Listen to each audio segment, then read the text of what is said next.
There is a particular kind of silence that fills a gym at 5 in the morning before the first member badges in, when the owner is alone among rows of resting equipment that cost more than most people's cars, wondering if today is the day the numbers finally make sense. Walk into that same building on a weekday evening instead, and the picture flips entirely. Every machine occupied, a line at the front desk, the room buzzing with noise and motion. It would be reasonable to assume a business. This crowded is printing money, but that one loud hour is almost the worst possible window into what a gym actually is, because a gym is not really in the business of selling fitness. It is in the business of selling a subscription that happens to come with dumbbells attached. And once that distinction becomes visible, nearly every strange decision the industry makes starts to make sense. The first thing to understand is that gyms are not one business wearing a single identity, but several different businesses wearing the same gym clothes. A budget chain charging around $10 to $25 a month survives purely on volume, packing several thousand members into a warehouse-sized floor with almost no staff. A traditional commercial gym sits higher, somewhere between $40 and $70, offering a full-weight floor and a class schedule. A luxury club charges over $150 and is selling an experience rather than a workout. A boutique studio squeezes a single-class format into a few thousand square feet at a premium price point, and a solo personal training studio, sometimes barely the size of a large living room, does not sell memberships at all, but sells access to a coach by the hour. Every one of these models is really the same underlying bet, made differently. Either a large number of people paying a small amount, or a small number of people paying a large amount, with almost nothing sustainable in between. What blindsides most new owners is not the equipment on the floor, but the cost of converting an empty commercial shell into something legally fit to hold sweating bodies. Landlords typically want several months of rent held as deposit before a single wall is touched. Shock-absorbing flooring alone can run into the tens of thousands of dollars, and locker rooms with proper drainage add a similar amount on top. Floor-to-ceiling mirrors, which look decorative, are themselves a 5-figure expense. Then comes the cost nobody prices correctly, which is ventilation. Fitness codes require a substantial volume of fresh air per minute for every person exercising, and once a floor is built to hold 100 people at once, the HVAC system has to move air at an industrial scale, which alone can add tens of thousands of dollars before a single membership has been sold. Once licensing,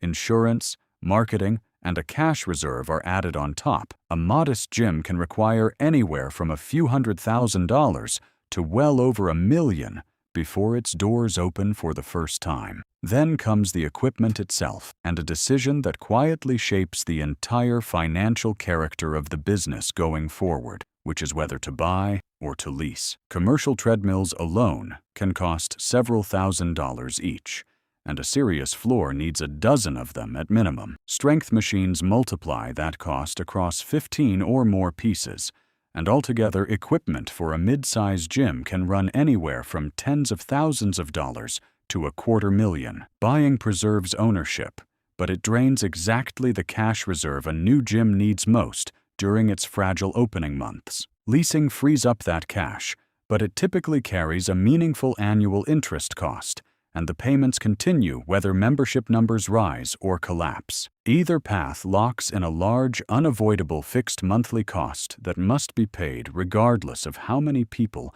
actually walk through the door on any given day. Location decides most of what happens next, and the radius involved is far narrower than most people assume. The overwhelming majority of a gym's membership base lives within a short drive of the building, not the surrounding city or metro area, but a tight geographic ring around the front door. Whatever income level exists inside that ring has to match the gym's pricing, because a high-end club cannot survive in a neighborhood built around budget spending, no matter how good the equipment is. Rent in a dense urban core can run many multiples higher per square foot than rent in a quieter area, and choosing the wrong side of that gap locks in a monthly bill that the local population simply cannot fund, regardless of how well the business is otherwise run. This is where the deeper psychology of the industry reveals itself in the value of a member who never shows up. Picture two versions of the same new member. One attends 3 times a week for an entire year. The other visits twice in January, feels good about the decision,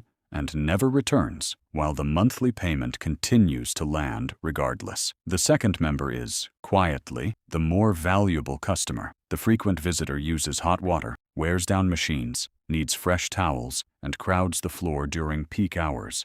And every visit carries a real operating cost. The member who never returns costs the business almost nothing, while their payment flows directly to profit. A significant majority of gym memberships go largely or entirely unused in a given month, and this is not a flaw in the business model. It is the business model. A gym with several thousand members could never legally or physically hold even a fraction of them on the floor at once, since fire code typically caps occupancy at a few hundred people. The building only needs to be sized for the people who actually show up, not the people who are paying, which means the forgotten membership sitting untouched on someone's bank statement is often one of the most profitable customers in the entire building.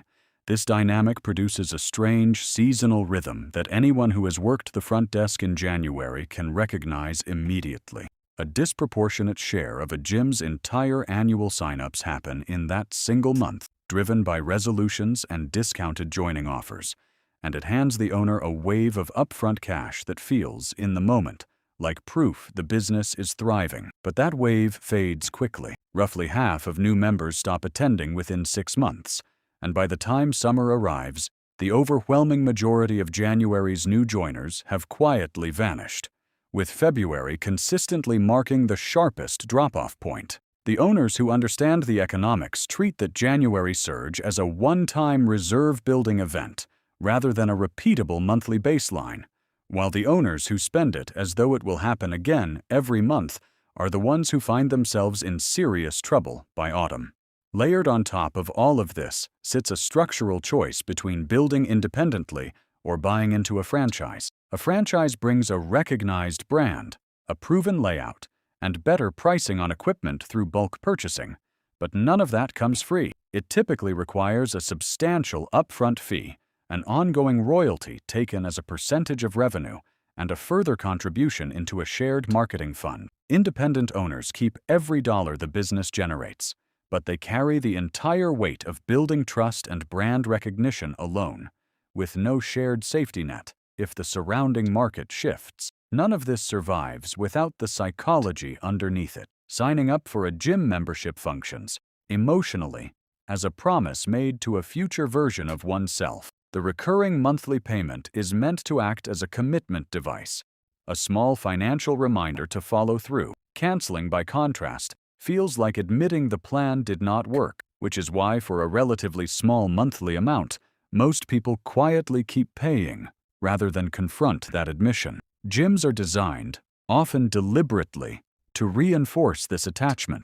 Approachable layouts to reduce intimidation for newcomers, harsher directional lighting in weight areas to make visible definition more striking, softer lighting in recovery zones, and faster music engineered to lower the perceived difficulty of a workout.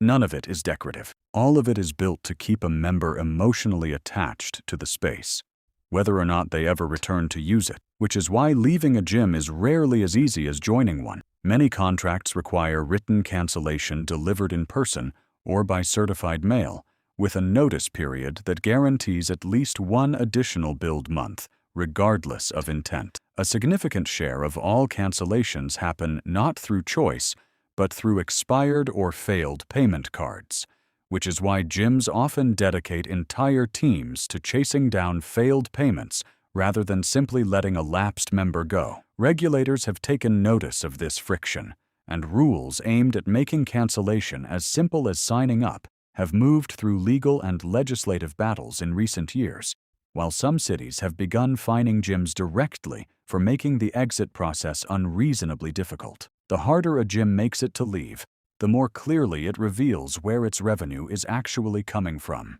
But scale alone guarantees nothing. Some of the largest health club chains in American history built their empires on long-term financed contracts that looked, on paper, like guaranteed future revenue, only to collapse into bankruptcy when debt and contractual promises outpaced the actual cash moving through the business. A packed parking lot, it turns out, says almost nothing about whether the financial structure underneath a gym can hold. Strip away everything else, and the mechanics reduce to something almost deceptively simple.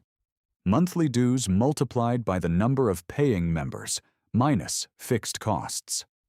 Once that number clears its break-even point, every additional member is no longer paying for a treadmill or a locker room, far more than any single piece of equipment on the floor that actually keeps the lights on.